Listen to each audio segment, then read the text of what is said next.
Hello students, I am Kamtab Satrapathi, bio lecturer in SBM Inter College, Orai, District Jalon. Students, I have experience about 25 years and many students are very successful in medical line and different other lines. आप भी उनमें से एक हो सकते हैं। निश्चित रूप से हम आपके पूरी तरह से हेल्प करेंगे। आज का मार्केट का युग है और उसमें तमाम तरह के प्रलोभन देकर के लोग पैसे लेकर के पढ़ाने का प्रयास करते हैं।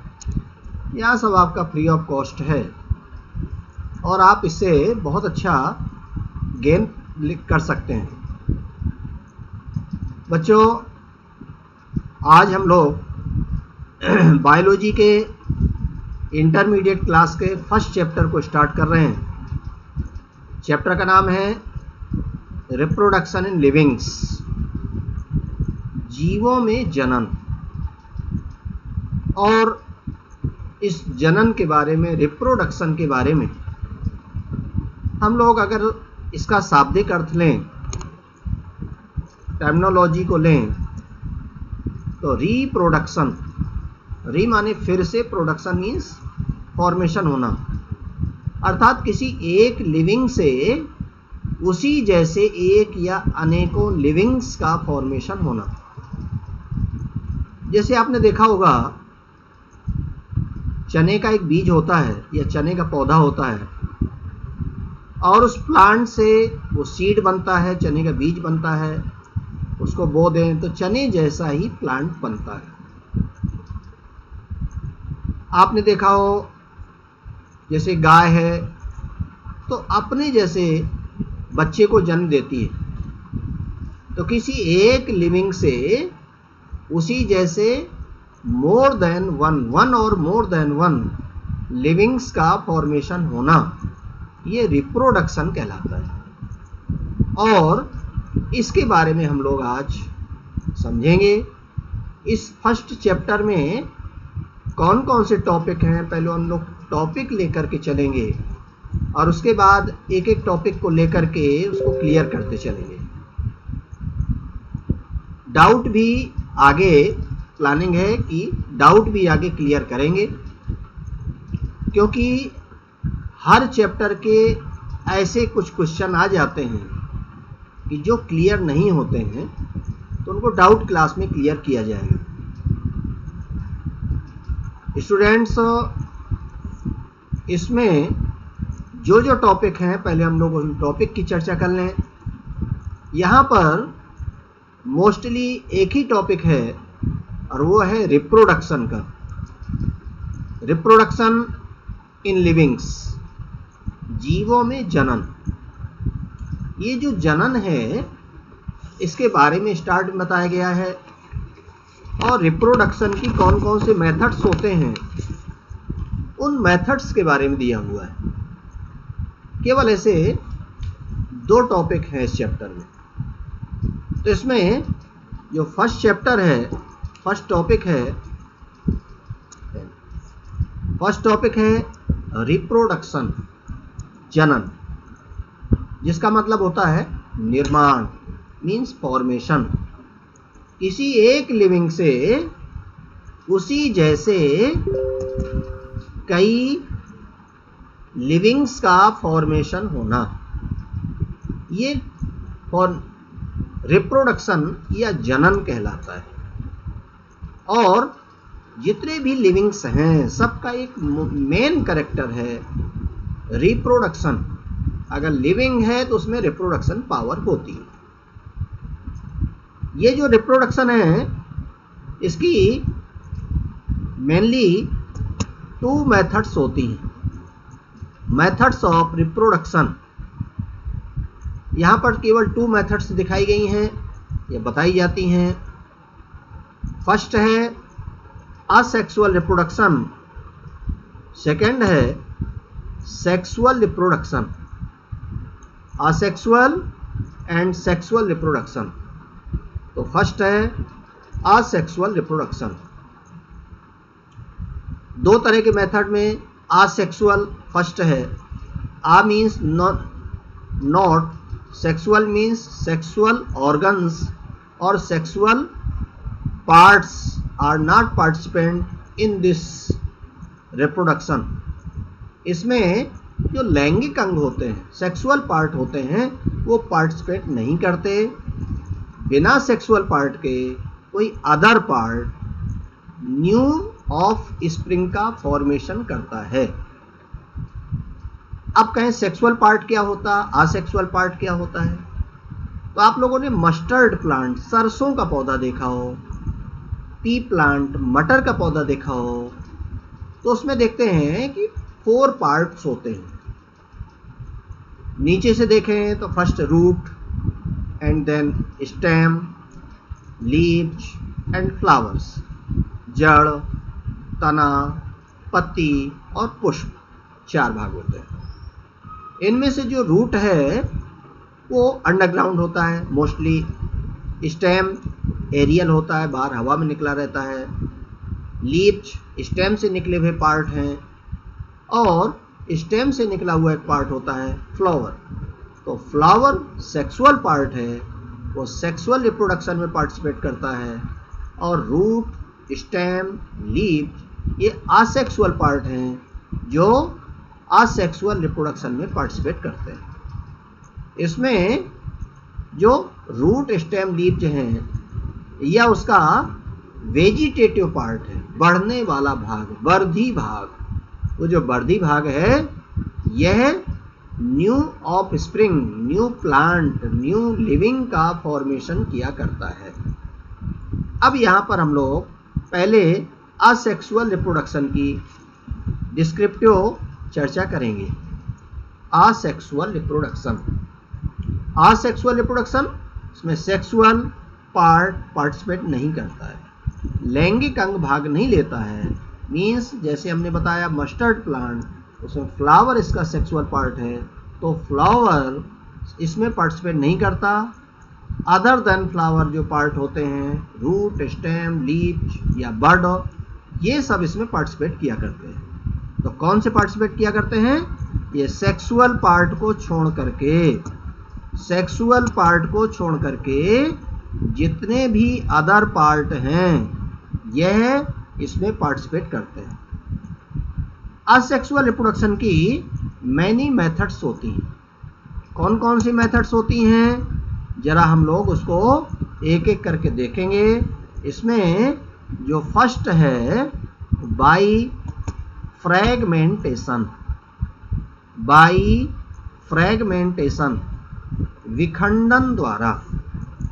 इसी को एक नाम और दे दिया है, यहाँ पर कहा गया है द्विविभाजन या बाइनरी फिशन द्वारा, द्विविभाजन या बाइनरी फिशन द्वारा। अब ये बाइनरी फिशन क्या होता है? तो यहाँ पर हम लोग देखें, ये अमीबा दिख रहा है। अमीबा आपने देखा होगा, अमीबा जो एबनॉर्मल साइज का होता है, यह डेफिनेट साइज का नहीं हुआ करता, एबनॉर्मल साइज का हुआ करता है। इसका साइज चेंज होता रहता है। तो हम लोगों ने फर्स्ट ईयर में या अदर पढ़ा होगा। यहाँ पर हम लोग इसको केवल असेक्सुअल रिप्रोडक्शन की मेथड पढ़ेंगे। तो इसमें बाइनरी फिशन यानी विखंडन द्वारा असेक्सुअल रिप्रोडक्शन होता है। ये विखंडन क्या होता है? ये जो अमीबा है, अमीबा का अंदर ये न्यूक्लियस पार्ट है, यहाँ ये लिखा हुआ है न्यूक्लियस पार्ट। ये न्यूक्लियस पार्ट और इसके आसपास पाए जाने वाला प्रोटोप्लाज्म, ये दोनों ही इसमें पार्टिसिपेट करते हैं। इसमें क्या होता है, पहले ये न्यूक्लियस ये लॉन्ग हो जाता है और लॉन्ग हो करके ऐसे 2 पार्ट में डिवाइड हो जाता है। 2 पार्ट में पहले न्यूक्लियस डिवाइड होता है। इस प्रोसेस को बोलते हैं कैरियोकाइनेसिस। आपने फर्स्ट ईयर की क्लास में सेल डिवीजन देखा होगा। तो सेल डिवीजन में कैरियोकाइनेसिस का फर्स्ट स्टेप है केंद्रक विभाजन, और उसके बाद फिर होता है साइटोकाइनेसिस अर्थात कोशिका द्रव्य विभाजन। अंदर जो साइटोप्लाज्म होता है, कोशिका द्रव्य हुआ करता है, यह कोशिका द्रव्य 2 पार्ट में डिवाइड हो जाता है और धीरे धीरे यह 2 अमीब्यूली बना लेता है। 2 अमीबा या 2 डॉटर अमीबा तैयार कर लेता है। इस प्रकार 1 अमीबा से 2 अमीबा फॉर्मेशन होते हैं और यह सेम बनते हैं। जैसे मदर अमीबा है उसी तरह यह डॉटर अमीबा का फॉर्मेशन हुआ करता है। इस प्रकार का डिवीजन कहलाता है माइटोसिस डिवीजन, समसूत्री विभाजन। समसूत्री, सम माने समान, सूत्री माने क्रोमोसोम। क्रोमोसोम समान रहते हैं किसमें? मदर अमीबा और डॉटर अमीबा में नंबर ऑफ क्रोमोसोम्स सेम हुआ करते हैं, समान हुआ करते हैं, इसलिए यह कहलाता है माइटोसिस डिवीजन। माइटोसिस डिवीजन यानी समसूत्री विभाजन द्वारा 1 अमीबा 2 सेम अमीबी में कन्वर्ट हो जाते हैं, चेंज हो जाते हैं, इसलिए यह प्रोसेस कहलाती है बाई फ्रैगमेंटेशन और बाई बाइनरी फिशन, द्विविभाजन द्वारा। सेकंड है, यहां पर सेकंड है बाई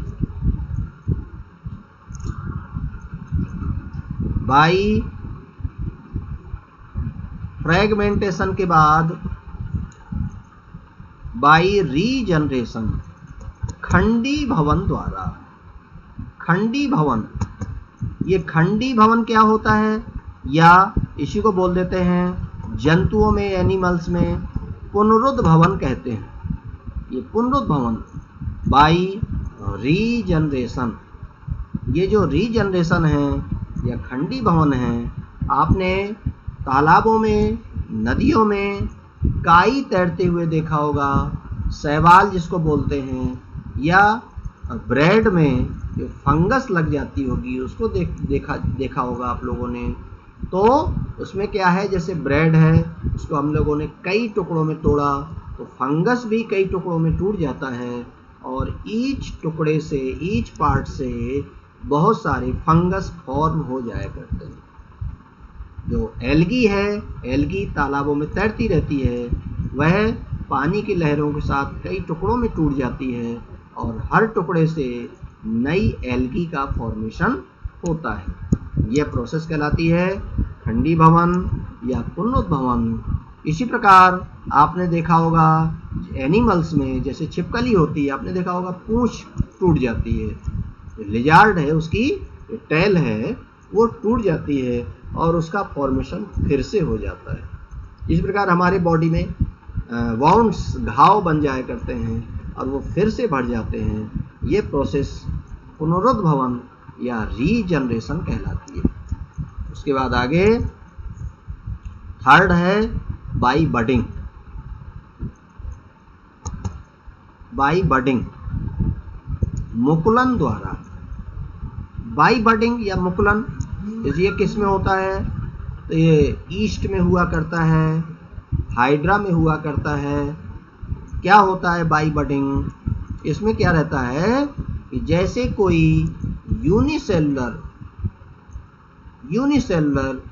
एनिमल या प्लांट होता है, उससे कोई छोटा पार्ट सेपरेट होता है,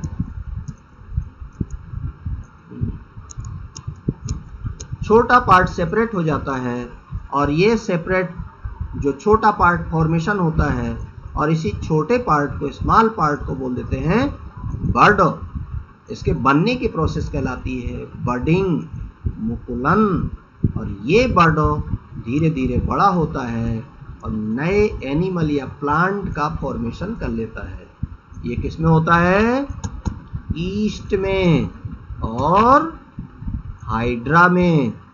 किसमें हुआ करता है, हाइड्रा में। इसके अलावा बहुत सारे इसके एग्जाम्पल होते हैं। ईस्ट जिसको हम लोग खमीर के नाम से जानते हैं, सैकेरोमाइसिस के नाम से जानते हैं, तो ये यूनिसेलुलर फंगस है और ये फंगस छोटे छोटे बड का फॉर्मेशन करता है और यही बड अलग होकर के न्यू ईस्ट सेल का फॉर्मेशन कर लेती है। उसके बाद अगला है बाई स्पोरुलेशन। बाई स्पोरुलेशन बीजाणु जनन द्वारा। बीजाणु जनन द्वारा, इसमें बीजाणु जनन में क्या होता है कि इसमें कोई भी एरियल पार्ट, जैसे फंगस ले लें, एल्गी ले लें, उसका जो एरियल पार्ट होता है वो छोटे छोटे स्पोर का फॉर्मेशन करता है, बीजाणु बनाता है और यही बीजाणु अलग होकर के नए प्लांट का फॉर्मेशन कर लेता है।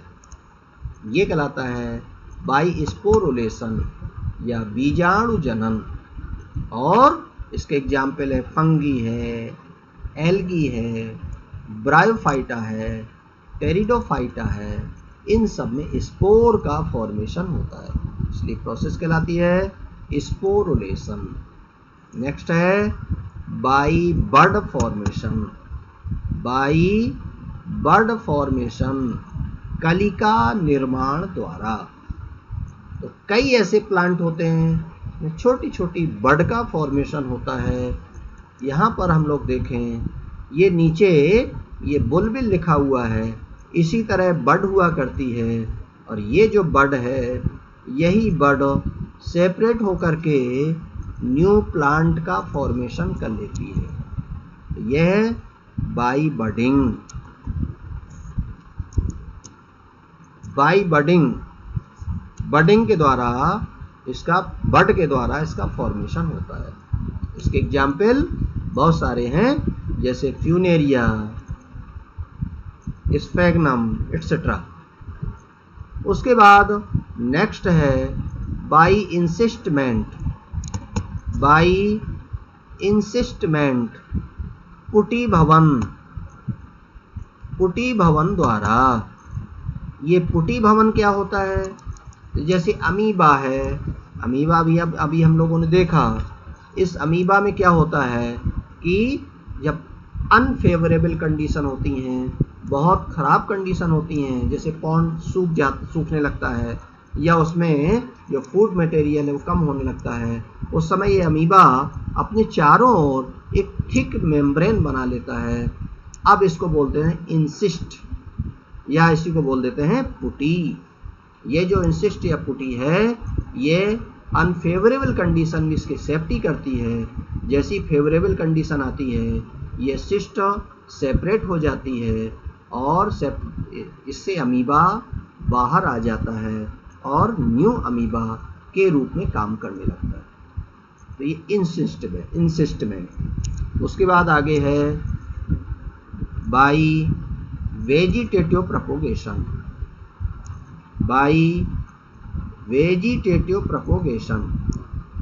वेजिटेटिव प्रोपोगेशन क्या होता है, हम लोगों ने जैसे देखा होगा, गुलाब ले लें, उसकी कलम काट लें और कलम लगा लें, उससे नया गुलाब का पौधा, प्लांट, नया जो प्लांट है वो फॉर्म हो जाता है, फॉर्मेशन उसका हो जाता है। तो यह वेजिटेटिव प्रोपोगेशन कहलाता है। जैसे आपने देखा होगा घरों में पोटैटो रखा रहता है, एलियम रखा रहता है, उसको प्याज बोलते हैं, और उससे अपने आप प्लांट का फॉर्मेशन होने लगता है। ये कहलाता है वेजिटेटिव प्रोपोगेशन। जब प्लांट के वेजिटेटिव पार्ट से, बढ़ने वाले भाग से न्यू प्लांट का फॉर्मेशन होता है, उसे बोलते हैं वेजिटेटिव प्रोपोगेशन या कायिक प्रवर्धन। ये जो कायिक प्रवर्धन है, हम लोगों ने इसको हाई स्कूल में भी थोड़ा बहुत पढ़ा होगा। तो जो कायिक प्रवर्धन है या वेजिटेटिव प्रोपोगेशन है, इसकी 2 मेथड हैं। कौन कौन सी 2 मेथड हैं? फर्स्ट है यहाँ पर जो नेचुरल फॉर्म में हुआ करता है, बाय नेचुरल वेजिटेटिव प्रोपोगेशन, प्राकृतिक कायिक प्रवर्धन। नेचर में जो अपने आप न्यू प्लांट का फॉर्मेशन करते हैं या होता है, उसे बोलते हैं natural vegetative propagation. Natural vegetative propagation जैसे हम लोग देखें, यहाँ पर ये डिफरेंट प्लांट दिख रहे हैं आपको। ये पोटैटो है, ओनियन है, ये एलियम सीपा है। तो इनमें क्या होता है कि जैसे आप देख रहे हैं ये पोटैटो है, तो पोटैटो में ये आई पाई जाती है, यही बड होती है, इसी के अंदर बड हुआ करती हैं, और ये बड ही न्यू प्लांट का फॉर्मेशन किया करती है। तो यह कहलाता है नेचुरल वेजिटेटिव प्रोपोगेशन। सेकंड होता है artificial vegetative propagation. Artificial vegetative propagation कृत्रिम कायिक प्रवर्धन by artificial vegetative propagation. Artificial जो ह्यूमन द्वारा किया जाता है, मनुष्य इसको करता है और उससे नए प्लांट का फॉर्मेशन करता है, उसे बोलते हैं आर्टिफिशियल वेजिटेटिव प्रोपोगेशन। जैसे अभी एग्जाम्पल बताया, रोज है, गुलाब है, उसकी कलम काट लेते हैं और उससे नए नए प्लांट का फॉर्मेशन हुआ करता है, ये कहलाता है आर्टिफिशियल वेजिटेटिव प्रोपोगेशन। ये दोनों ही मेथड हम लोग अगली क्लास में देखेंगे। इतना आपको क्लियर हो गया होगा। फिर से एक बार इसकी समरी बता दें। इसमें हम लोग पढ़ रहे हैं जीवों में जनन, रिप्रोडक्शन इन लिविंग्स। जनन मीन्स फॉर्मेशन होता है जब किसी लिविंग से उसी जैसे एक या अनेकों लिविंग्स का फॉर्मेशन होता है, तो उसे बोलते हैं रिप्रोडक्शन। और रिप्रोडक्शन की 2 मेथड पढ़ी हम लोगों ने, asexual reproduction, sexual reproduction. Asexual reproduction जिसमें सेक्सुअल पार्टिसिपेट नहीं करता है और उसके किसी असेक्सुअल पार्ट से न्यू प्लांट का, न्यू एनिमल का फॉर्मेशन होता है, तो उसे बोलते हैं असेक्सुअल रिप्रोडक्शन। असेक्सुअल रिप्रोडक्शन की बहुत सारी मेथड हम लोगों ने पढ़ी। फर्स्ट है बाय फ्रैगमेंटेशन, सेकंड है बाय रीजनरेशन, इसी प्रकार से फिर by budding, by sporulation, by bud formation, by encystment, by vegetative propagation. ये डिफरेंट मेथड हैं, एग्जाम्पल के साथ बताया। अब जो हम लोग आगे कल वेजिटेटिव प्रोपोगेशन पढ़ेंगे, डिस्क्रिप्टिव फिगर शायद देखेंगे, उसको क्लियर होता चला जाएगा। केवल 2 लेसन ऐसे हैं यहाँ पर इंटरमीडिएट में जो फिगर पर बेस हैं। फर्स्ट ये वाला चैप्टर है, सेकंड वाला चैप्टर है जिसमें sexual reproduction in angiospermic plant है। थर्ड वाला चैप्टर है ह्यूमन रिप्रोडक्शन। ह्यूमन रिप्रोडक्शन उसमें कुछ फिगर हैं और बस इतने ही फिगर हैं, उसके बाद शेष ना के बराबर फिगर हैं। तो यहाँ पर हम लोग फिगर सहित हर चीज़ देखेंगे, क्लियर करेंगे, अपने डाउट भी आगे चल करके क्लियर किया करेंगे। इसी के साथ धन्यवाद, थैंक्स।